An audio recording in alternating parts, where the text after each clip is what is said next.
जय हिंद दोस्तों, मैं हूं आपका दोस्त के बी और आइए 6 अगस्त 2020 के करंट अफेयर्स की शुरुआत करते हैं।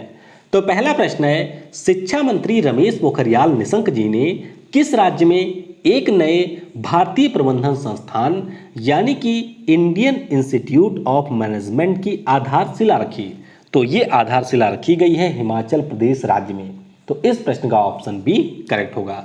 दरअसल 2014 में जब एनडीए की सरकार बनी थी तो उसी दौरान 7 नए आईआईएम संस्थान के निर्माण की बात कही गई थी और फाइनली 2018 में पीएम नरेंद्र मोदी की अध्यक्षता में जो हमारी केंद्रीय कैबिनेट है उसके द्वारा इन 7 संस्थान के निर्माण को मंजूरी दी गई और ये लक्ष्य रखा गया कि 2021 तक इनका निर्माण कंप्लीट कर लिया जाएगा। तो ये 7 कौन कौन से थे?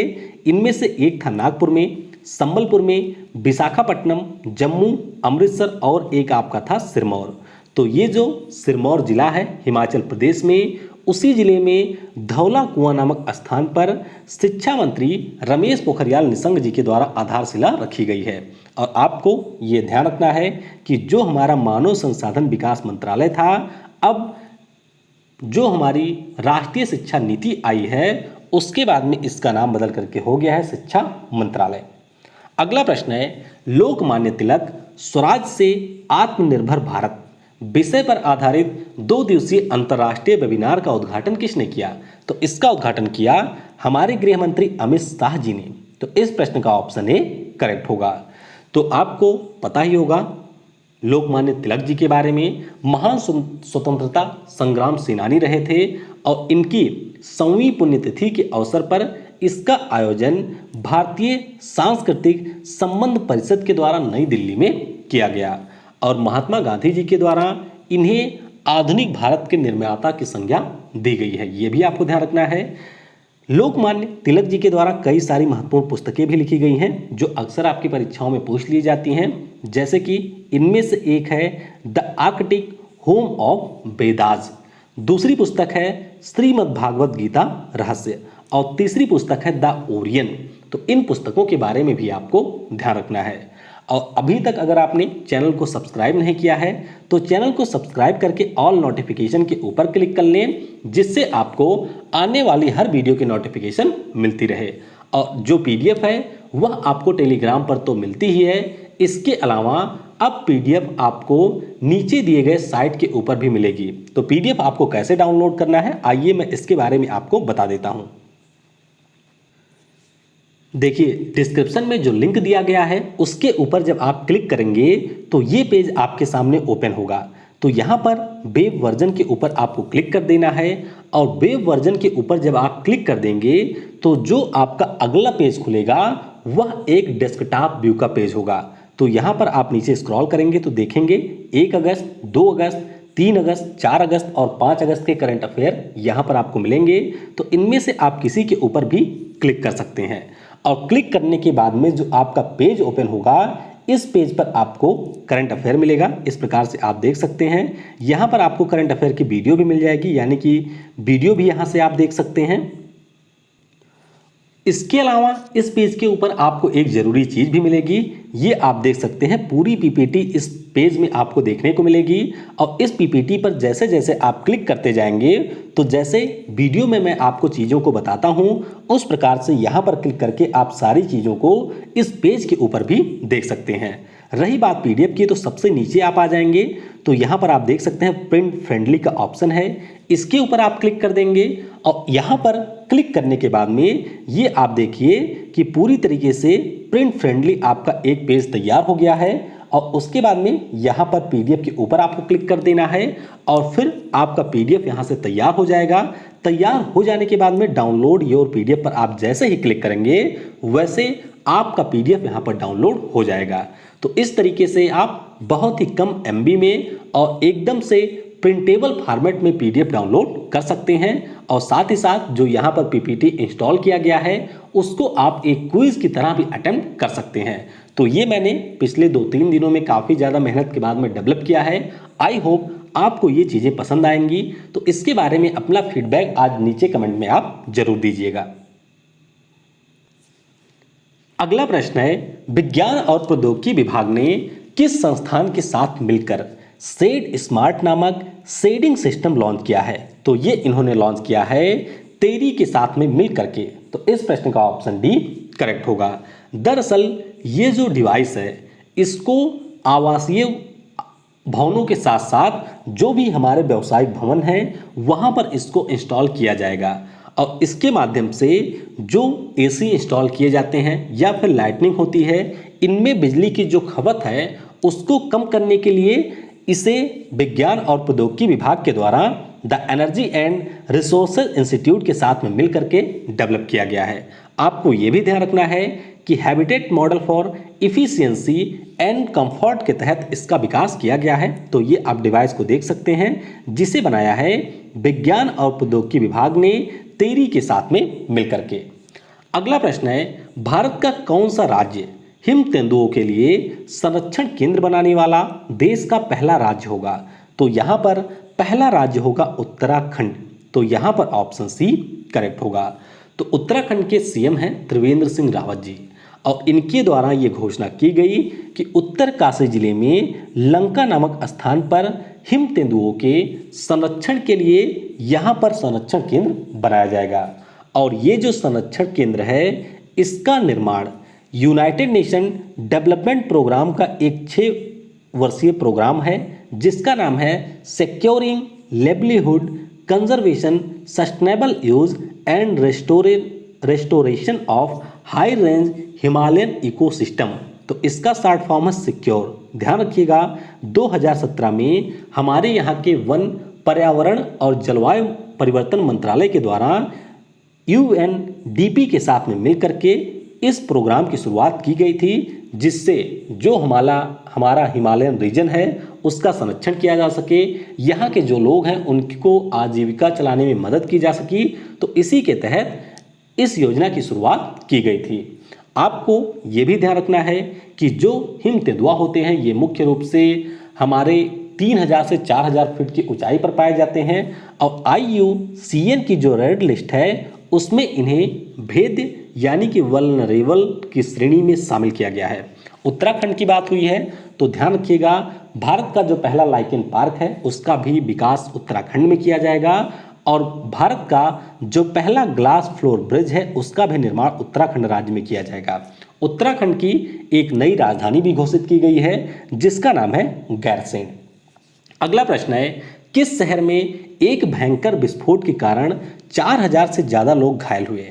तो ये शहर है आपका बीरुत जो कि लेबनान की राजधानी है।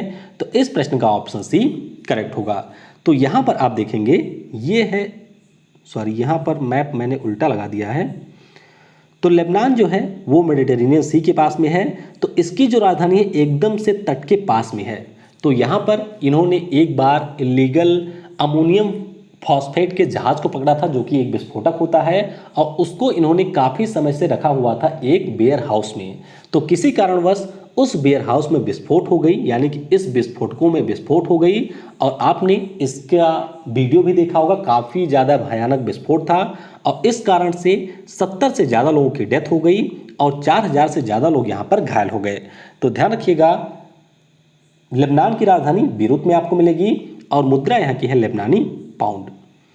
अगला प्रश्न है, अगस्त 2020 में किसने स्वच्छ भारत क्रांति पुस्तक को लॉन्च किया? तो इसे लॉन्च किया है हमारे जल शक्ति मंत्री गजेंद्र सिंह शेखावत और महिला और बाल विकास मंत्री, इसके साथ साथ कपड़ा मंत्री स्मृति ईरानी ने।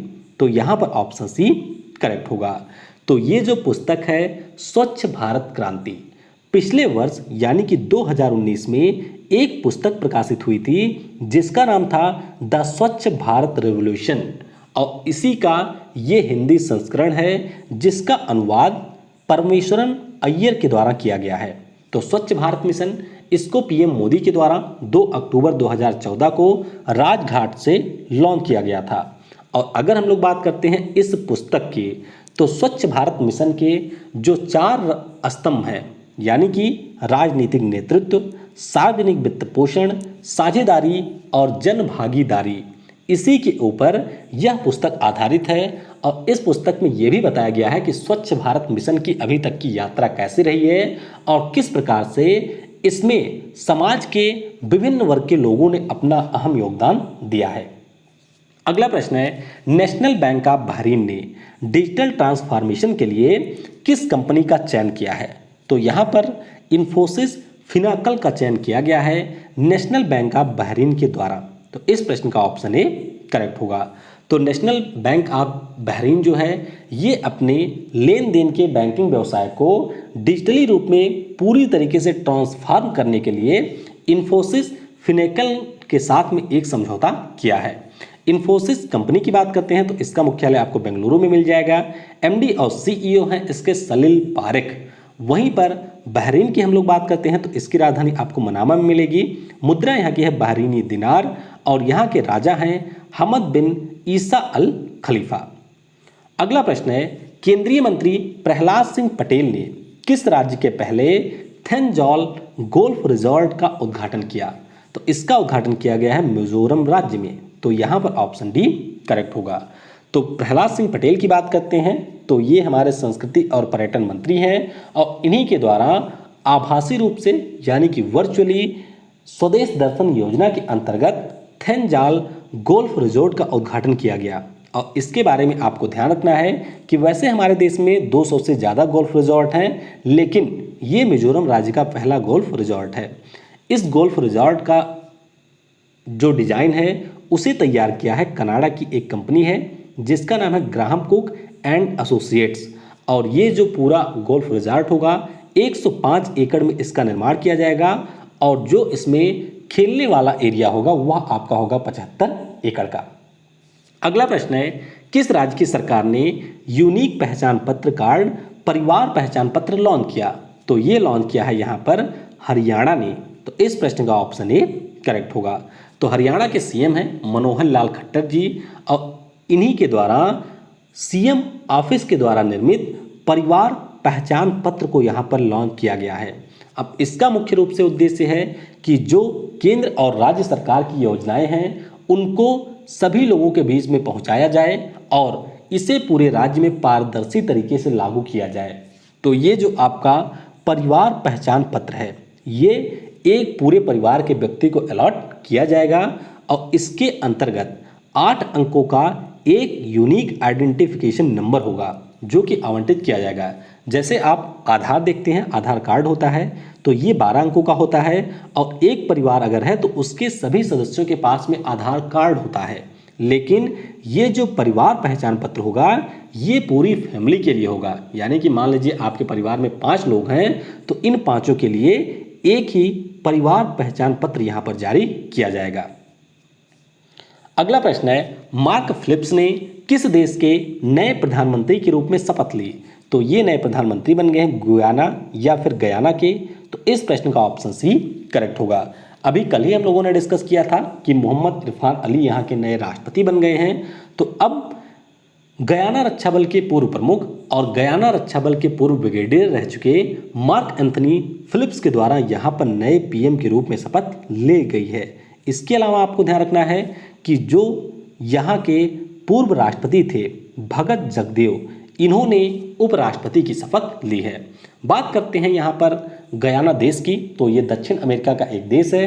राजधानी इसकी आपको मिलेगी जॉर्ज टाउन में और मुद्रा यहाँ की है गयानीज डॉलर।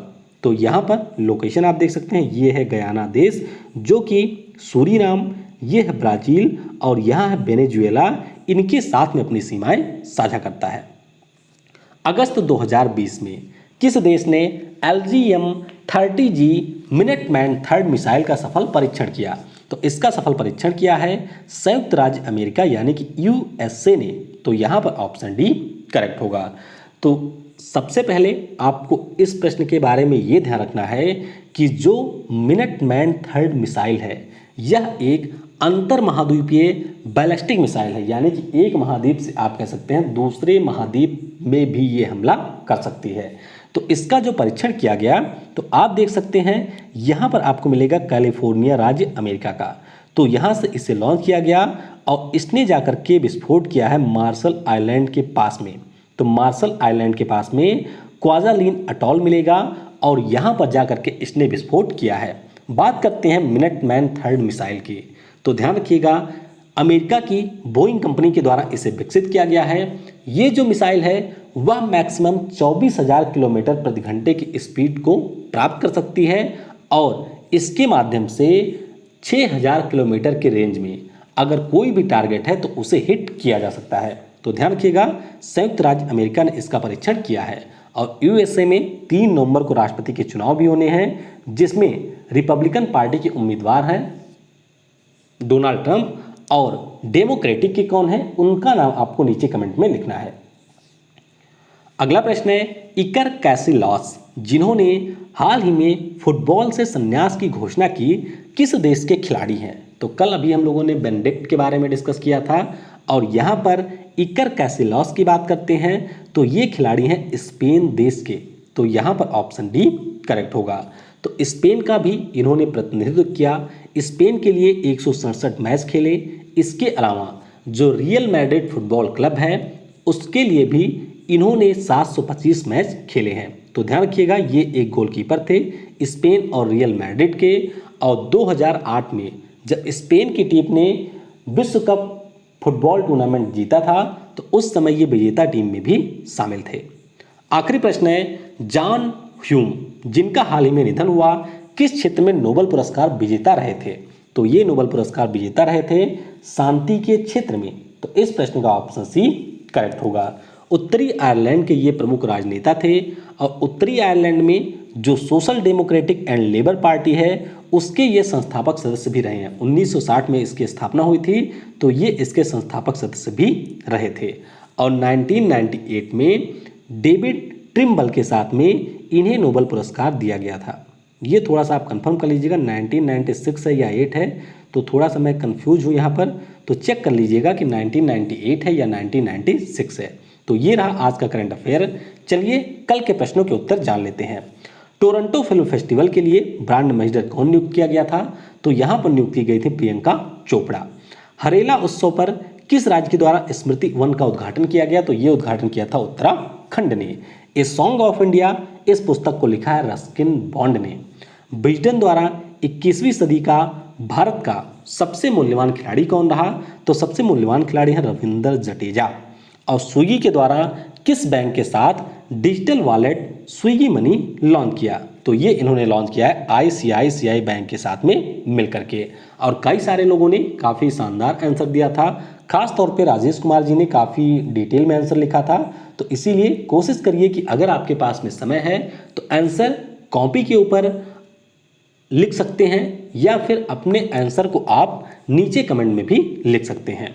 आज के वीडियो से आपके लिए प्रश्न है किस राज्य की सरकार के द्वारा त्रिभाषा फार्मूला को लागू करने से इनकार कर दिया गया? एनईपी 2020 से किस कोर्स के समाप्ति की घोषणा की गई है? आकाशवाणी समाचार के नए महानिदेशक कौन बने हैं? कोविड-19 की कवरेज के लिए किसे प्रेम भाटिया पुरस्कार से सम्मानित किया गया? और पाकिस्तानी सेना की पहली महिला लेफ्टिनेंट जनरल कौन बनी है? तो इन प्रश्नों के उत्तर आपको नीचे कमेंट सेक्शन में देना है और नीचे ब्लॉग का जो लिंक दिया गया है उसे आप जरूर विजिट करिएगा।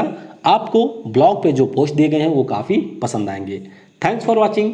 जय हिंद, जय भारत और सबसे जरूरी, पढ़ेगा भारत तो बढ़ेगा भारत।